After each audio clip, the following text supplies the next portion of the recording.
Are you wondering how to get out of or not get into a toxic work environment? If you're like many new lawyers out there, you probably have been on Reddit and in Facebook groups where you have learned about terrible work environments. You're hoping and praying that you don't end up in one of them.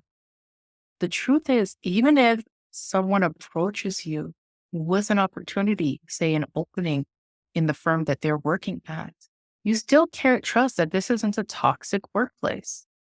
I'll tell you a quick story about a relatively new attorney who was drawn into a toxic workplace in just that manner in a minute.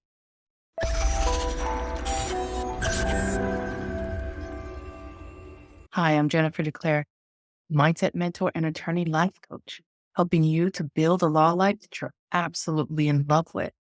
And this is how we focus on the mindset, the soft skills, the inner stuff that will match you up with the right places, opportunities, the right workplace to ensure that you're living your best life.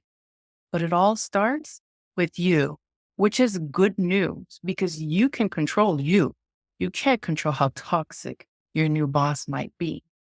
So I'm going to share with you the things that I've personally observed while helping lawyers out of toxic situations into healthier ones and helping lawyers to avoid toxic situations that they didn't even see coming.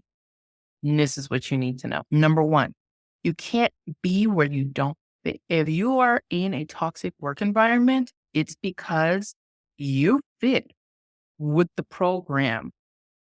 There needs to be a receiver of the toxicity, or else being toxic is not satisfying.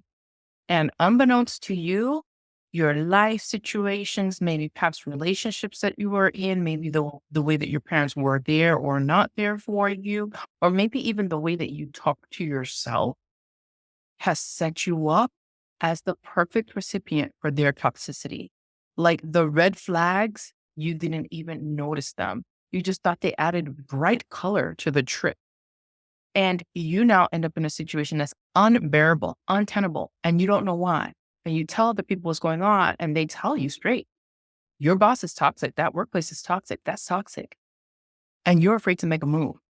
It could be for a number of reasons. One, being in a toxic environment on a regular basis chips away at your self-confidence and your self-esteem and your feeling of power so that you feel helpless and stuck and trapped. You literally believe you can't make another move. And even if you see the job openings right in front of you that you could apply for, you don't have the confidence to because that workplace chipped away at it over time. That's why it's so important that once you start getting a whiff of that toxicity, you get out. But don't just get out.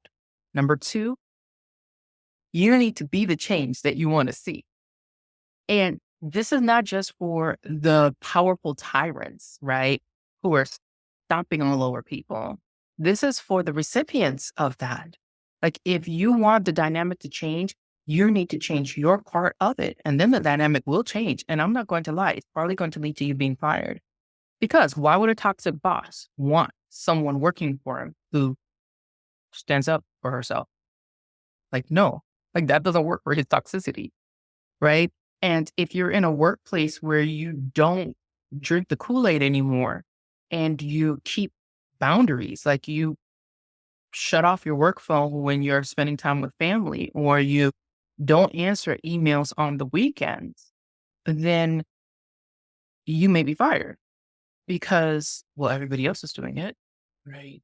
So oftentimes your only solution is to leave the place. But before you do, work on the parts of you that cause you to be a good fit for that place to begin with and apply to other jobs because the axe is coming down soon. And it's not your fault. It's because you no longer fit in with the toxic culture and people like to work with the people that they get along with. And if you're setting boundaries and respecting yourself, then the dance doesn't work anymore, right? You need two people dancing the same dance to the same song in order for this to work. If you change songs and you change dance steps, it's going to break apart. There's no other way about it. And this is the very way that a lot of relationships end, whether it's friendships or romantic relationships. and even family dynamics, right? The only thing is you can't really switch out who your parents and siblings are. So they either change with you or you guys stop talking, right? And so if you get fired off of starting to respect yourself better and set boundaries and take better care of yourself, that's actually a good thing. It means you no longer fit with the toxic environment, right? And if that's the case, then you can be sure that when you enter a new environment, you won't be stuck in the same situation. You'll catch those red flags before you even go in to the interview. For example, one young lady who is in our attorney mastermind was in that situation where she needed to find a new job. And, I had a private attorney coaching session with her prior to her joining the mastermind. And in between the session and, our mastermind starting up for that cohort, she went to two different job interviews and got offered both jobs. But one thing that stood out to her was that this one job, the person was about an hour late to the interview and they didn't even apologize. That's disrespectful, even if you are a busy attorney, right? Say something, right? It's okay to apologize. It doesn't mean that you're weak.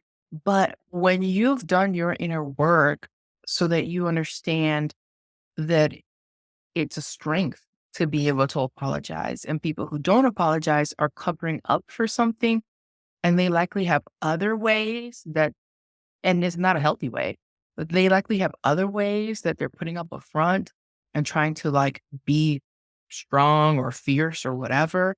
And you could tell the people who are trying to be that, but deep down inside, they're not because they always mess it up by doing things like not apologizing because it'll make them look weak when an apology is exactly what's needed in that scenario. So a person who does things like that, likely there's other things floating around back there too that you don't want to stick around to find out about. And that flag, it was a yellow flag, but it waved very brightly for her because she has self respect, right?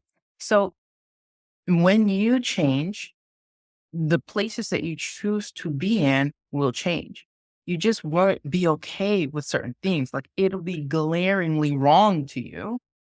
And if you've also built up your empowerment and self confidence, you have the power to say no to that and walk away and keep looking or go for another option. But it starts with you and changing yourself. A very last step that you can take when it comes to getting out of toxic situations and taking care of yourself could be having a conversation with your boss. You could simply say, I noticed that XYZ, and I'm curious if you could tell me more about that. Now, what this does is it opens the door for you to hear what their thinking is and what their approach is. And if you can hear what's behind the behavior, likely you can come back with, oh, that is so very good to know. I didn't understand that XYZ was important to you, or I didn't understand that you were doing ABC because XYZ is so important to you. I'll take note of that for the future. Is there anything else you want to tell me about this? Now, having this kind of conversation takes courage. And I'll be honest, I've seen people on the continuum of the courage growth, right? The self confidence growth that leads to that courage to stick up for yourself. I find that usually as people grow in confidence, they hit the I'm confident enough to go get another job for a healthier employer point before they get to the let me sit my boss down and have a conversation point, right? That conversation point tends to be further down the line of confidence growth.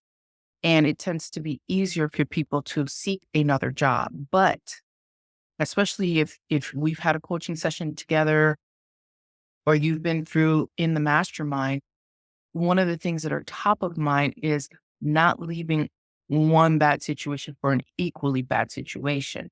The way to do that is to do your internal changes of the things that cause you to be able to fit into that toxic situation to begin with.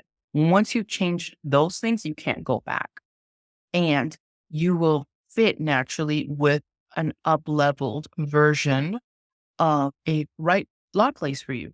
You'll fit naturally with a better work environment. Will it be the best? No.